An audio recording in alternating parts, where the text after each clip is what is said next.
ओम शांति। 5 सितंबर 2023 के ईश्वरीय महावाक्य। पहले एक नजर मुरली के मुख्य पॉइंट पर। बाबा ने कहा, भक्त कहने से मेल अथवा फीमेल दोनों उसमें आ जाते हैं, तो सब हो गई सीताएं। राम एक है, भक्त अनेक है, भगवान एक है। उस भगवान को कहा जाता है परम पिता। सतयुग त्रेता में एक ही बाप होता है। फिर द्वापर कलयुग, जिसको भक्ति मार्ग कहा जाता है, वहाँ सबको दो बाप है। मेल अथवा फीमेल सबको दो बाप है।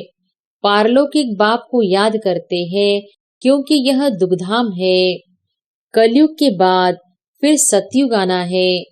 कलयुग के अंत सतयुग के आदि को कल्प का संगम कहा जाता है। यह है कल्याणकारी युग, क्योंकि पतित से पावन बनना होता है। यह आसुरी रावण संप्रदाय है। हर एक के अंदर 5 विकारों की प्रविष्टा है। उसको कहेंगे Ravan omnipresent, God omnipresent नहीं। 5 विकार प्रवेश है, इसलिए इनको पतित दुनिया कहा जाता है। और फिर बाबा ने कहा, अब जागो, नवयुग अथवा सुखधाम का समय अब आया है। लक्ष्मी नारायण का राज्य आ रहा है। यह है ही राजयोग। भक्ति का फल भगवान आकर देंगे, तो जरूर जब भक्ति का समय समाप्त होना होगा तब तो आएंगे ना।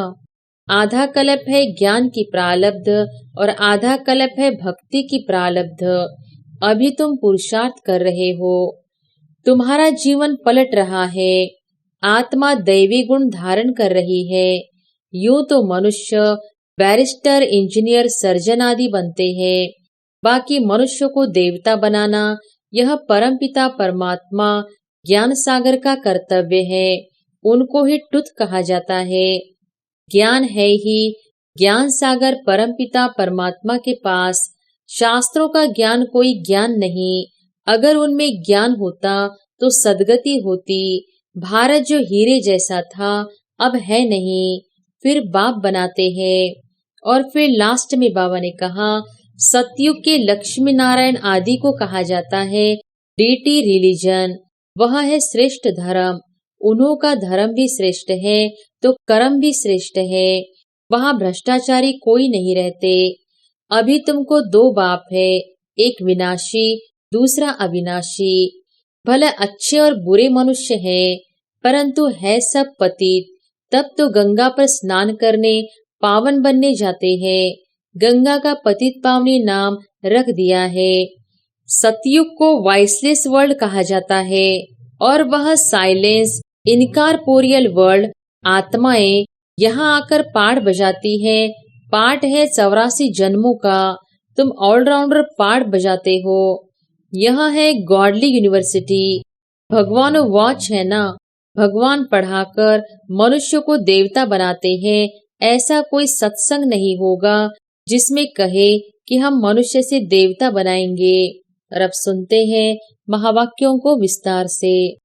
मुरली का सार, मीठे बच्चे, सत का संग एक ही है, जिससे तुम्हारी सदगति होती है।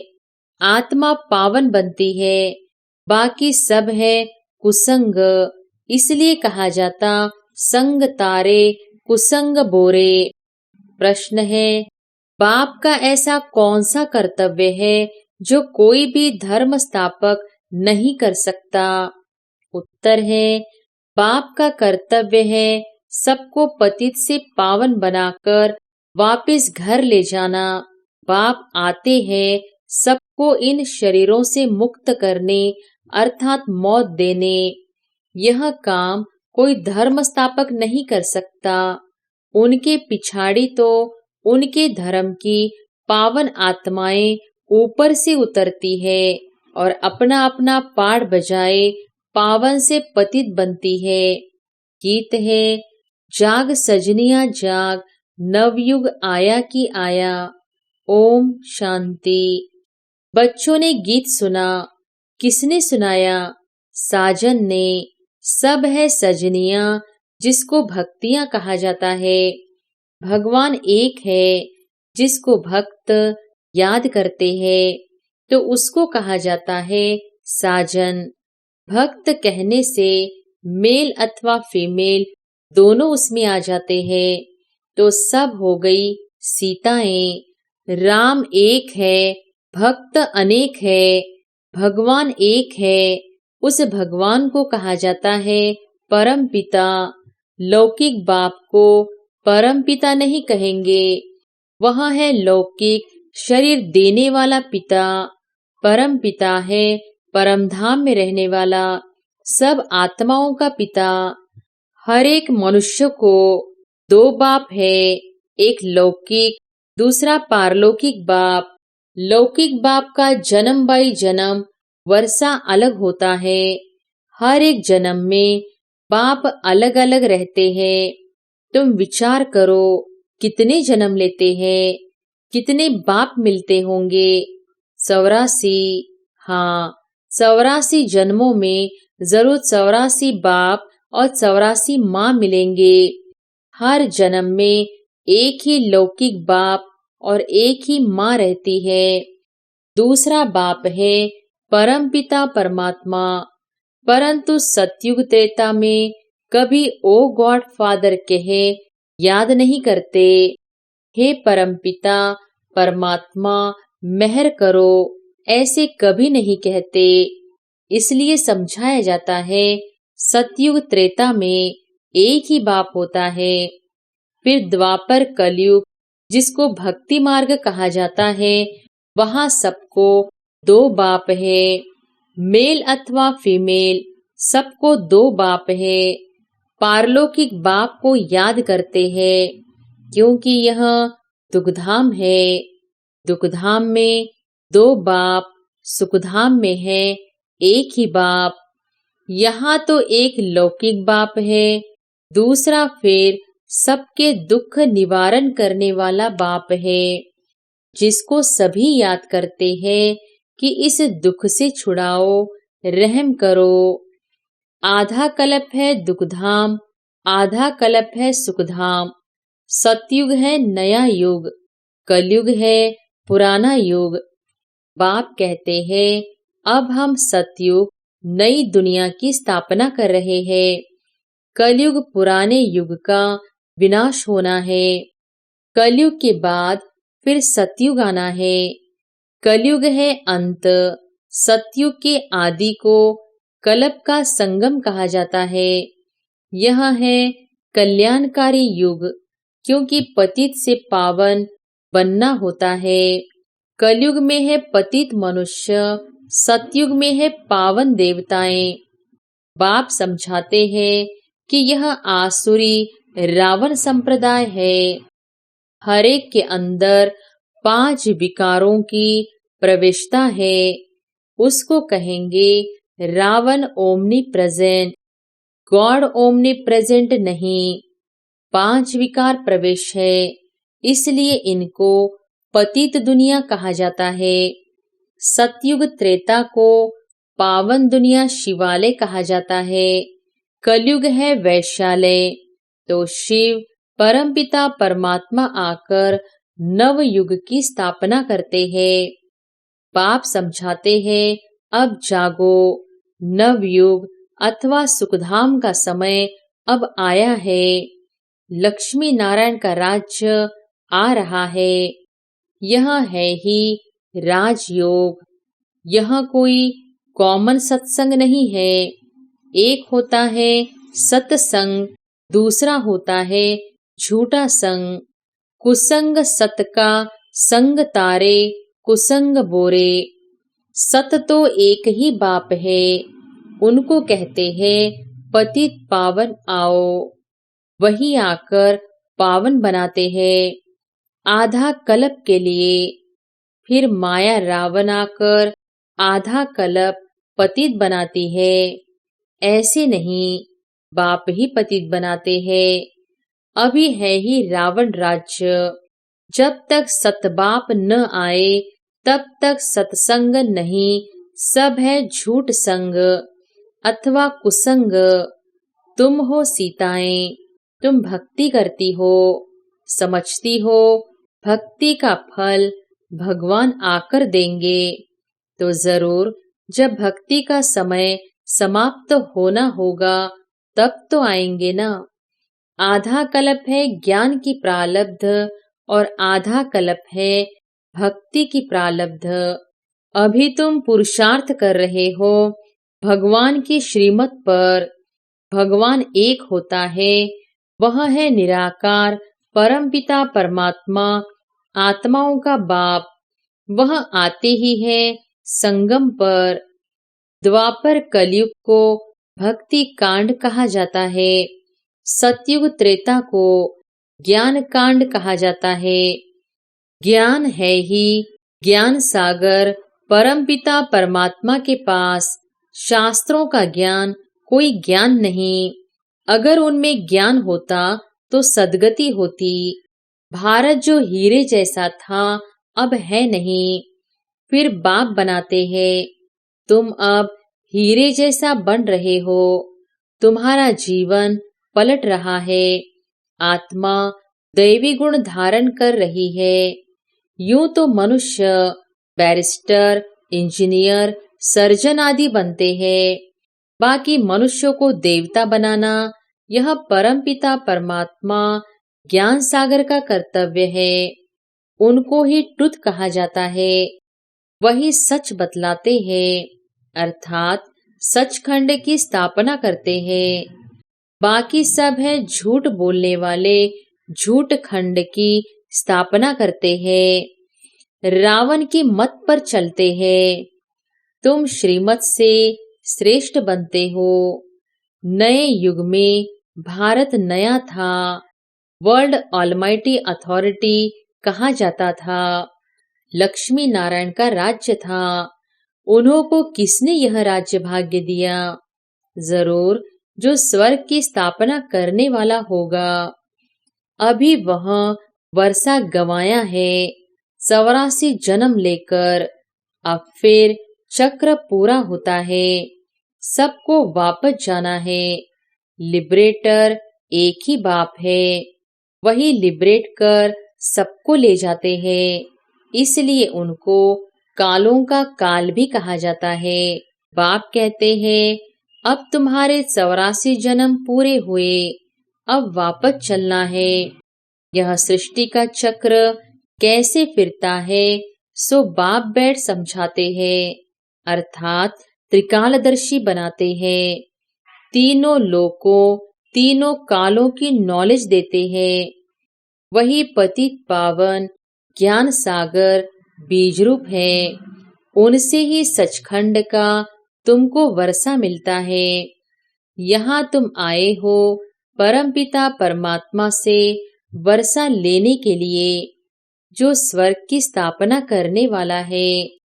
तुम जानते हो हम ही फिर स्वर्ग के मालिक बनेंगे। सतयुग के लक्ष्मी नारायण आदि को कहा जाता है डीटी रिलीजन। वह है श्रेष्ठ धर्म। उन्हों का धर्म भी श्रेष्ठ है तो कर्म भी श्रेष्ठ है। वहाँ भ्रष्टाचारी कोई नहीं रहते। द्वापर कलयुग में फिर एक भी श्रेष्ठाचारी नहीं रहते। बाप को भूलने के कारण ही बुरी गति होती है। फिर बाप आकर पतित से पावन बनाते हैं। धर्म स्थापक कोई पतित से पावन बनाने नहीं आते। पतित पावन तो एक ही बाप है, वही सच्चा गुरु है। बाकी वह तो आकर अपना धर्म स्थापन करते हैं। ऊपर से पावन आत्माएं आती है, फिर पतित बनती है। इस समय सब पतित है। सबको पावन बनाना बाप का ही काम है। वही पतित पावन है। गुरु नानक ने भी उस सतगुरु की महिमा की है। इस पुरानी दुनिया के विनाश लिए ही यह महाभारत लड़ाई है। बाकी ऐसे नहीं। तुमको लड़ाई के मैदान में ज्ञान देते हैं। ज्ञान के लिए तो एकांत चाहिए। 7 रोज भट्टी में रहना पड़े, बाकी तो है भक्ति की सामग्री। भक्तों में भी कोई बड़े तीखे तीखे होते हैं। रुद्र माला भी है तो भक्त माला भी है। वह है भक्तों की माला, यह है ज्ञान माला। ऊपर में शिव, फिर युगल दाना, फिर है उनकी वंशावली जो माला मनुष्य सिमरते हैं। राम राम कहते रहते हैं क्योंकि दुखी है। रावण संप्रदाय राम को याद करते हैं कि आकर अपना बनाओ। अभी तुम ईश्वरीय गोद में आए हो। वास्तव में सब आत्माएं परमपिता परमात्मा की संतान है। मनुष्य सृष्टि प्रजापिता ब्रह्मा की संतान है। प्रजापिता ब्रह्मा द्वारा मनुष्य सृष्टि रची है। आत्मा तो अविनाशी है। आत्माओं का अविनाशी बाप है। अभी तुमको दो बाप है, एक विनाशी, दूसरा अविनाशी। ब्रह्मा भी शरीर छोड़ देते हैं। शिव बाबा को तो अपना शरीर है नहीं, वह तो जन्म मरण रहित है। जन्म मरण में तुम बच्चे आते हो। तुम आदि सनातन देवी देवताओं के ही 84 जन्म है। हिसाब है ना। गुरु नानक को तो 500 वर्ष हुए, तो इतने में 84 जन्म कैसे लेंगे। बाकी लाखों जन्म की तो बात ही नहीं। बाप समझाते हैं अभी सबके जन्म आकर पूरे हुए हैं। फिर नए सिर खेल सतयुग से शुरू होगा। सतयुग में तो थोड़े चाहिए, बाकी इतने सब कहाँ जाएंगे। उन्हों के लिए ही यह भंबोर को आग लगनी है। इन बॉम्ब्स, नेचुरल कैलेमिटीज आदि से सब खत्म हो जाएंगे। बाकी आत्माएं सब चली जाएंगी मुक्ति धाम। यह कयामत का समय है, सबको वापस जाना है। भारत को अविनाशी खंड कहा जाता है क्योंकि भारत ही बाप का जन्म स्थान है। शिव बाबा भारत में ही आते हैं। पतित पावन बाप यहाँ जन्म लेते हैं तो गोया सभी धर्म वालों के लिए भारत बड़े ते बड़ा तीर्थ स्थान है। इतना भारत का महत्व है, परंतु महत्व को उड़ा दिया है। यह भी ड्रामा का खेल है जो बाप ही आकर समझाते हैं। बाप कहते हैं मैं ही ज्ञान का सागर हूँ। लक्ष्मी नारायण को ज्ञान सागर नहीं कहा जाता। उनमें रचयिता और रचना के आदि मध्य अंत का ज्ञान नहीं है। वह ज्ञान जरूर तुम्हारे में है। तुम ही मनुष्य से देवता बनते हो। तुम यहाँ आते हो पतित से पावन बन पावन दुनिया का मालिक बनने। बाप आत्माओं से बैठ बात करते हैं। निराकार बाप इनके ऑर्गन्स का लोन लेकर पढ़ाते हैं। तुम्हारी आत्मा भी इन ऑर्गन्स से सुनती है। बाबा ने समझाया है आत्मा स्टार है जो भ्रुकुटी के बीच रहती है और वह बाप है सुप्रीम आत्मा। वह सुप्रीम आकर इनको आप समान सुप्रीम बनाए साथ ले जाते हैं। सब आत्माओं का गाइड है। उनको ही दुख हरता सुख करता कहा जाता है। दुख से तुमको लिबरेट कर ले जाएंगे। सतयुग में दुख होता नहीं। नवयुग की नॉलेज भी नई है ना। यह बातें मनुष्यों ने कभी सुनी नहीं है। भले अच्छे और बुरे मनुष्य हैं, परंतु है सब पतित। तब तो गंगा पर स्नान करने पावन बनने जाते हैं। गंगा का पतित पावनी नाम रख दिया है। वास्तव में पतित पावन तो बाप को ही कहा जाता है। पतित दुनिया के बाद फिर पावन दुनिया की स्थापना होती है। सतयुग को वॉइसलेस वर्ल्ड कहा जाता है और वह साइलेंस, इनकॉर्पोरियल वर्ल्ड, आत्माएं यहाँ आकर पाठ बजाती है। पाठ है 84 जन्मों का। तुम ऑलराउंडर पाठ बजाते हो। यह है बना बनाया ड्रामा। हर एक में अपना अपना पाठ अविनाशी है। वह कभी मिटता नहीं है। तुम 84 जन्म भोगते रहेंगे। चक्र का आदि अंत नहीं है। ड्रामा कब शुरू हुआ यह प्रश्न नहीं उठता। न आदि है न अंत है। सतयुग आदि सत है भी सत, होसी भी सत। इस चक्र को समझने से तुम स्वर्ग के चक्रवर्ती महाराजा महारानी बनते हो। उसको वर्ल्ड ऑलमाइटी अथॉरिटी राज्य कहा जाता है, जो वर्ल्ड ऑलमाइटी बाप से मिलता है। तुम बेहद के बाप से 21 पीढ़ी के लिए सदा सुख का वर्षा पाते हो। बाप को कहा जाता है हेविनली गॉडफादर, हेविन का वर्षा देने वाला। बाप कहते हैं मैं कल्प के संगम युग पर आकर स्वर्ग का वर्षा देता हूँ। जो पुरुषार्थ करेंगे वह सूर्यवंशी राजई में आएंगे। यह कोई कॉमन सत्संग नहीं, यह है गॉडली यूनिवर्सिटी। भगवानो वॉच है ना। भगवान पढ़ाकर मनुष्य को देवता बनाते हैं। ऐसा कोई सत्संग नहीं होगा जिसमें कहे कि हम मनुष्य से देवता बनाएंगे। अभी तुम बच्चे नई दुनिया में देवी देवता पद पाने के लिए पुरुषार्थ कर रहे हो। समझाना चाहिए 2 बाप होते हैं, एक बेहद का बाप, एक हद का। हम बेहद के बाप से वर्षा ले रहे हैं। तुमको भी राय देते हैं वर्षा लो। श्रेष्ठ ते श्रेष्ठ परमपिता परमात्मा की मत पर चलने से तुम स्वर्ग का मालिक बनेंगे। सच्चा है ही एक बाप, वह आकर पढ़ाते हैं। इनके ऑर्गन्स द्वारा कहते हैं ब्रह्मा तन से ब्रह्मा मुख वंशावली को वर्षा देता हूँ।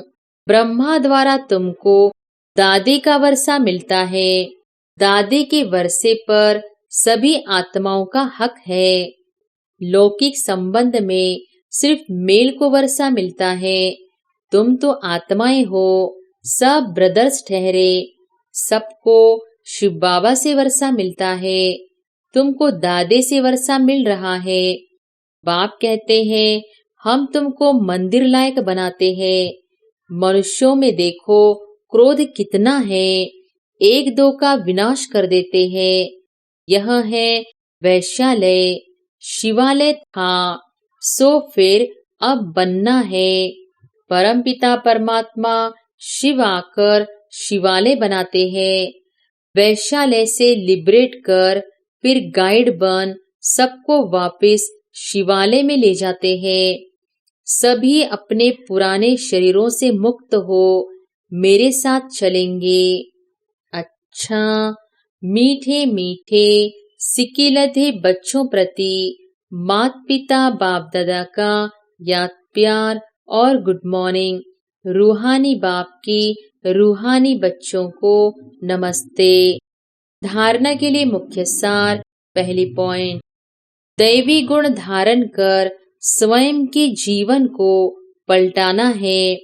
सचखंड में चलने के लिए सच्चे बाप से सच्चा रहना है। दूसरी पॉइंट, एक सत बाप के संग में रहना है। मनुष्य से देवता बनने की पढ़ाई अच्छी तरह पढ़कर बेहद का वर्षा लेना है। वरदान है, हर एक के स्वभाव संस्कार को जान, टकराने के बजाय सेफ रहने वाले मास्टर नॉलेजफुल भव। हर एक के स्वभाव संस्कार को जान, टकराने के बजाय सेफ रहने वाले मास्टर नॉलेजफुल भव। कोई भी बात को छोटा या बड़ा करना यह अपनी बुद्धि पर है। जबकि 1-2 के स्वभाव संस्कार को जान गए हो तो नॉलेजफुल कभी किसी के स्वभाव संस्कार से टक्कर नहीं खा सकते।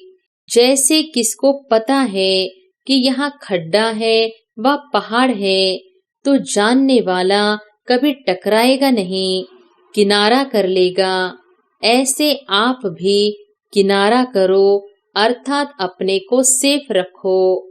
किसी काम से किनारा नहीं करो, लेकिन अपनी सेफ्टी की शक्ति से दूसरे को भी सेफ करना, यही किनारा करना है।